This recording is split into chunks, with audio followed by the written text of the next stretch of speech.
السلام علیکم ورحمۃ اللہ وبرکاتہ۔ دوستوں کیسے ہو؟ امید رکھتا ہوں کہ سب خیریت سے ہوں گے۔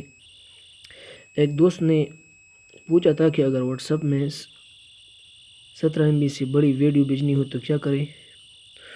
تو اس کے لیے میں طریقہ ہی بتاتا ہوں کہ اس طریقے سے آپ سینڈ کر سکتے ہیں۔ واٹس ایپ جب آپ نے کھول لیا تو کسی آئی ڈی کو بھیجنی ہے یا گروپ کو، تو اس سے نیچے آ جائے۔ جب ٹائپنگ کرتے ہیں تو اس کے نزدیک یہ جو آئیکن ہے وہ ماؤس کے ذریعے میں آپ کو اس لیے بتا دو تاکہ سب کو آسانی یہ تیر کا نشان نظر آ جائے۔ تو اس کو کلک کر دیجئے اور اس میں ڈاکیومنٹس کلک کریں، پھر اس میں براؤز ادر ڈاکیومنٹس کلک کریں۔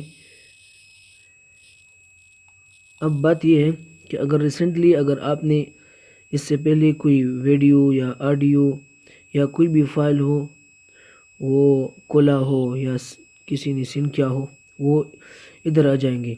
اور اگر آپ وہ فائل سینڈ کرنا چاہتے ہیں جو ریسنٹلی میں نہیں آیا، تو آپ ایسا کر سکتے ہیں کہ یہ انٹرنل سٹوریج ہے اور یہ SD یعنی سٹوریج میموری کارڈ ہے، اس کو کلک کر سکتے ہیں اور پھر نیچے آ جائے۔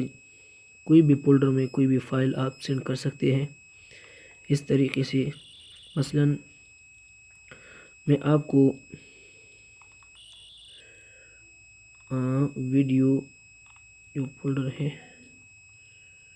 ویڈیو یہ ویڈیو ہے نا، اس کو میں کلک کرتا ہوں۔ اس میں کوئی بھی ویڈیو میں کلک کرتا ہوں۔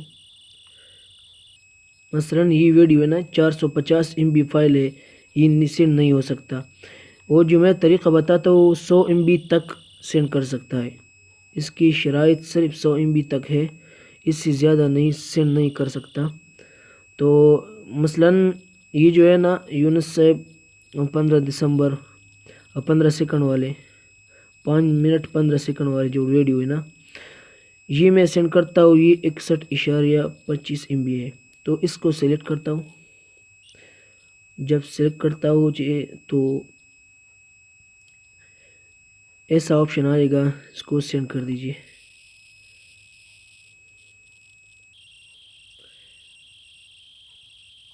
لوڈنگ میڈیا، یہ اب سینڈ ہو رہا ہے، اس طریقے سے سینڈ ہو رہا ہے۔ میں اگر سینڈ کرنا چاہتے ہو، میرا انٹرنیٹ بھی بند ہے، میں انٹرنیٹ کو آن کرتا ہوں۔ انٹرنیٹ آن کر دیا، پھر سینڈنگ آپشن کلک کر دیا۔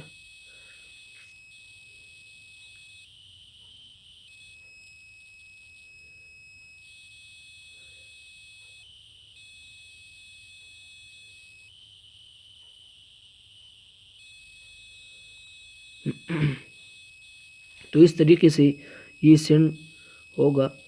تو میں اس کو کراس کرتا ہوں کیونکہ سینڈ کرنا مقصود نہ تھا، بلکہ آپ کو صرف طریقہ بتانا تھا۔